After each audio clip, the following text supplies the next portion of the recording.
you beautiful bastards? Welcome back to the Philip DeFranco Show, and a few things before we get started. One, welcome to my new office. We successfully moved over the weekend, and by that I mean everything outside of this room is in shambles. But we're getting there. Luckily, the team just absolutely killed it over the weekend. And two, I mean, some of y'all just don't believe me. Congratulations to last month's $5,000 winners. $5,000 richer, all because you clicked the little button on YouTube. But also, the fantastic news for the 99.99999% of you who did not win after you hit the like button on today's video, which I know you always do because you love supporting the show. Make sure you're subscribed to the channel, get your friends and your family to subscribe. Maybe you personally, you're new to the channel, hit that subscribe button for your chance to get $5,000 at the end of this month, and let's just jump into it. Starting off with social and entertainment news, we had a wide range of stories. First up, we've got the three-ring circus and clown show that is Jake Paul in the news. Many people have been wondering who he is going to fight next, especially because near the end of last month, things appeared to be getting more legitimate with Jake Paul signing a deal with Showtime Sports. Right, it's a multi-fight deal, and so people were going, okay, is he actually going to fight someone that is one, a boxer, or two, has ever in their life knocked someone out with their fists? I mean, to date, in public fights, Jake Paul has fought and beaten a YouTuber, a crab, a former basketball player, and Ben Askren,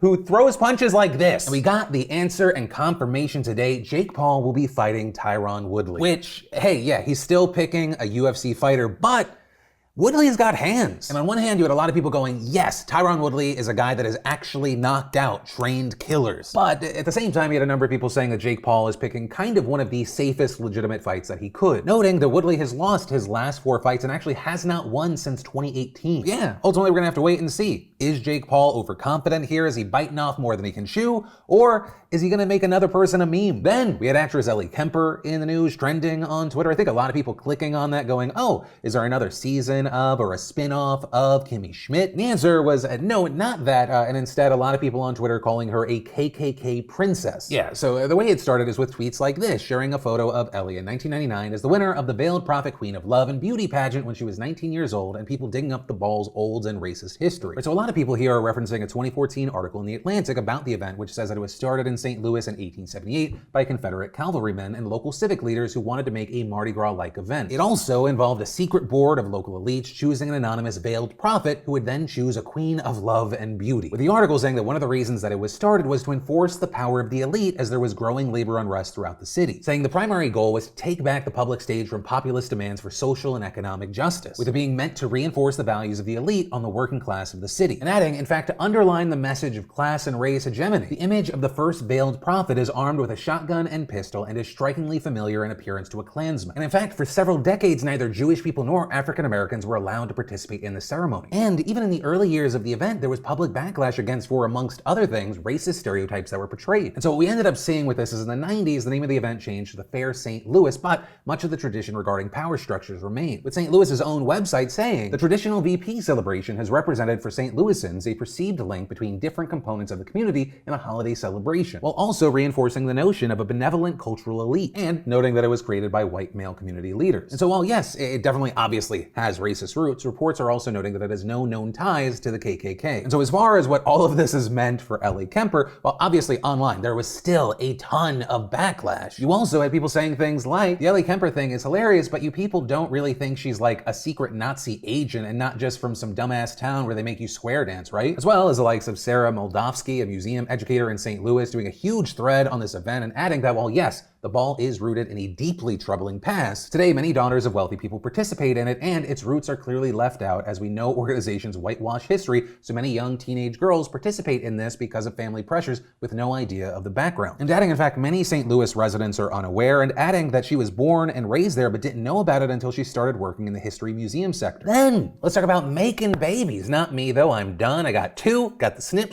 playing man-on-man defense for life. But you know how recently we talked about the US birth rate being low, there being some concern there? Well, it's not actually just a US-centric problem. This is an international issue. The United States has a birth rate of around 1.84. It usually uses immigration to help fill those gaps. With a birth rate of 2.1, or they refer to it as a replacement rate, which is a weird way but an accurate way of describing what making children is. But yeah, 2.1 to keep a population stable. But yeah, I mean, South Korea, for example, last year they had a birth rate of 0.84, the lowest in the world. And then you also have evidence of the focus today China, who last year had 12 million births, which notably is down 18% annually and is the fourth straight year of declines. With a number of experts saying they believe the population there will peak in 2025, and then you potentially have an issue. Because, as Mourning explains, fewer babies equal fewer future workers, and it could upend existing systems of support for the elderly because younger workers' taxes subsidize public services for retirees. So because of this growing fear, China changed their policy on children yesterday, right? If you're unfamiliar, back in 1979, China enacted a one-child per household policy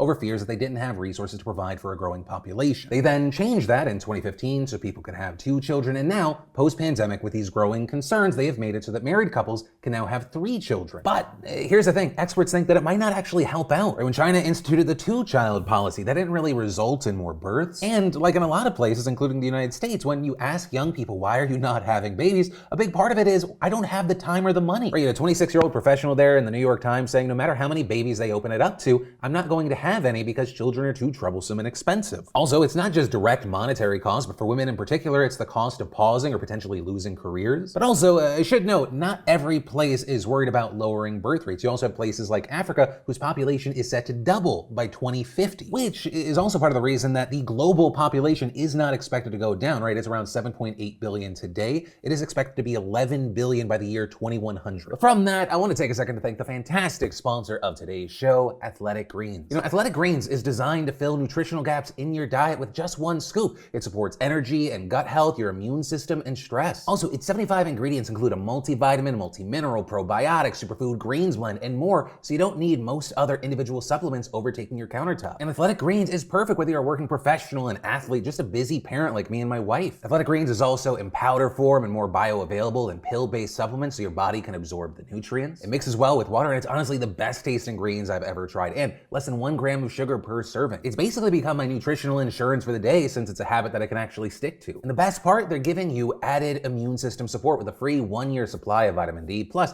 5 individual travel packs with your purchase. So head on over to athleticgreens.com/DeFranco or just click the link down below to get their best offer of all time. Offer is only available in the United States, Canada, UK, and Europe as of right now, so do not miss out. Then, in international news, we should definitely talk about this deeply troubling and shocking news coming out of Canada. So if you haven't seen, it was reported as we were going into the weekend, and that's often how you kind of like miss stories. In Canada, there was a mass grave found with the remains of what is believed to be 215 children. Reportedly, in British Columbia, it was a school that was set up to assimilate Indigenous people. It ended up being closed back in 1978. And the details, I mean, it's just an absolute horror show. As the BBC explained, Canada's residential schools were compulsory boarding schools run by the government and religious authorities, right? So they were forcing these kids in. And the Kamloops Indian Residential School was the largest in the residential system. It was opened under the Roman Catholic administration in 1890. The central government took over in 1969. According to Roseanne Casimir, chief of one of the communities there, to our knowledge, these missing children are undocumented deaths, and adding, some were as young as 3 years old. Following this news coming out, you had Justin Trudeau saying that this was a painful reminder of that dark and shameful chapter of our country's history. I am thinking about everyone affected by this distressing news. We are here for you. And while this story is horrifying and it's heartbreaking on its own, what's really scary is this is just a small piece of a much bigger problem and an issue in the past. Right, from 1863 to 1998, reportedly more than 150,000 Indigenous children were taken from their families and placed in these schools. And while there, the children were often not allowed to speak their language or practice their culture, and many, of course, were mistreated and abused. And notably, with all of this, 2 notable things happened in 2008. 1, the Canadian government formally apologized for this system. And 2, a commission that was launched in 2008 to document the impacts of this system found that large numbers of Indigenous children were never returned to their home communities. And in fact, according to the Missing Children Project, which documents the death and the burial places of the children who died while attending these schools, to date, more than 4,100 children who died while attending a residential school have been identified. So this most recent finding is kind of just the little bit of the iceberg that's poking out of the water compared to the whole horrifying situation. Which, I mean, is also part of the reason why you have so many people saying we need to investigate even further than we already have. This is just one school out of over 130. And then finally today, let's talk about news around President Biden's infrastructure plan. Right, so like we talked about last week, Biden proposed a $2.3 trillion plan. Republicans came back in the $500 billion range.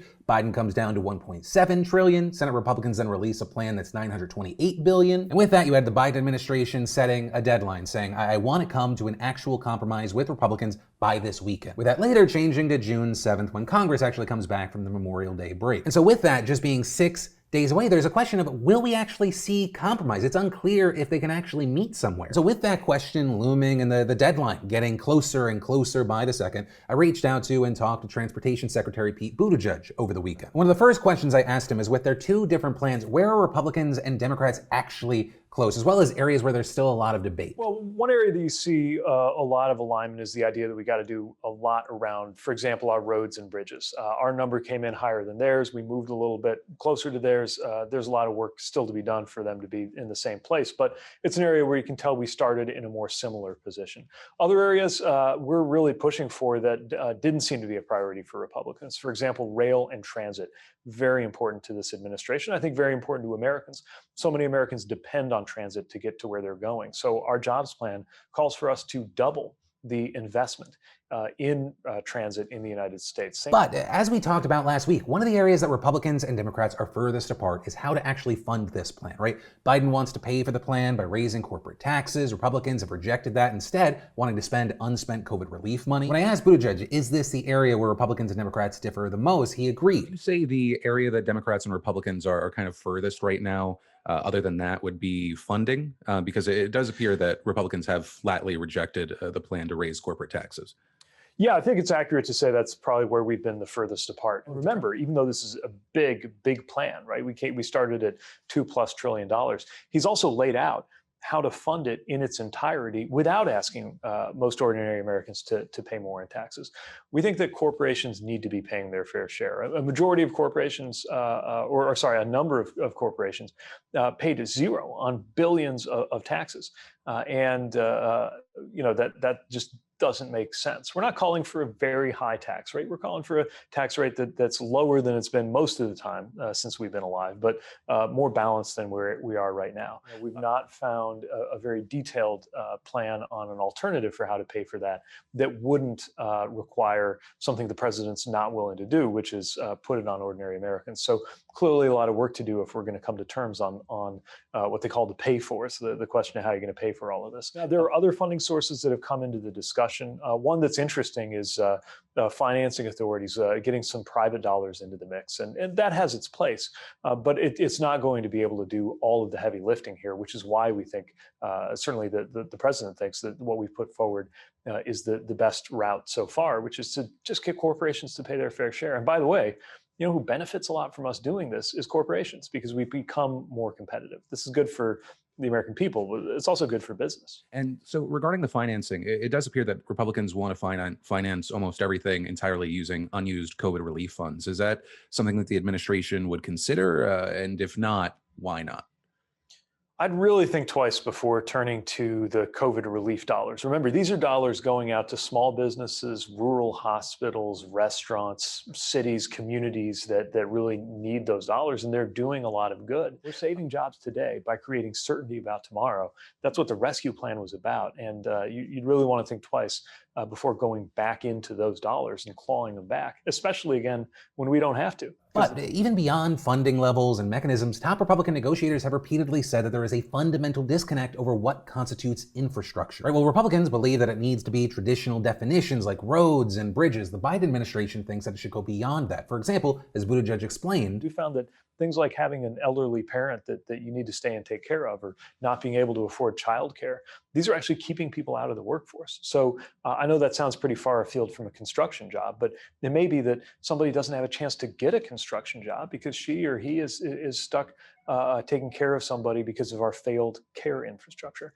That's how these things fit together, and that's why we think we need to do them all at once. But ultimately, we're going to have to wait to see where the negotiations go, what happens next week. Will the deadline be met or not?